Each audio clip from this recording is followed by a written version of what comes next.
দোস্ত ইদিকা পাল বলেন, আমার মনে হয় সাকিবের মাঝে অনেকগুলোই গুণ আছে যা মানুষকে মুগ্ধ করতে পারে। শুধু মুগ্ধ না, মানুষকে অনুপ্রাণিতও করতে পারে। দোস্ত সাকিবের সাথে কাজ করতে পেরে নিজেকে ভাগ্যবান মনে করেন ইদিকা, এবং তিনি সাকিবকে নিয়ে অজানা এক তথ্য দিলেন।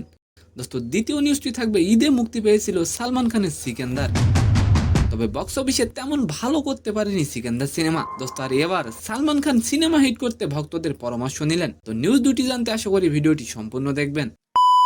দোস্ত সাকিব খানের বিপরীতে প্রিয়তমা সিনেমার মাধ্যমে বড় পর্দায় অভিষেক হয়েছিল ইদিকা পালের। এরপর ঢালিউডেও সাফল্য পেয়েছিলেন তিনি। এবারের ঈদে বরবাদ সিনেমার মাধ্যমে আবারও সাকিবের বিপরীতে কাজের সুযোগ পান ইদিকা। ঈদের সপ্তম দিনেও বরবাদ সিনেমাটি দর্শকদের পছন্দের শীর্ষে রয়েছে। ইদিকা পাল সাকিবের সাথে কাজ করার পর সাকিবের গুণে মুগ্ধ হয়ে গেলেন। দোস্ত বরবাদ সিনেমা কি পারবে রেকর্ড করতে? অবশ্যই আপনি কমেন্ট করে যাবেন।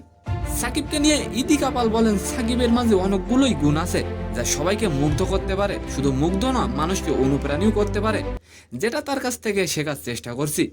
ইদিকা পাল আরও বলেন, সাকিবের সাথে কাজ করে নিজেকে ভাগ্যবান মনে করছি।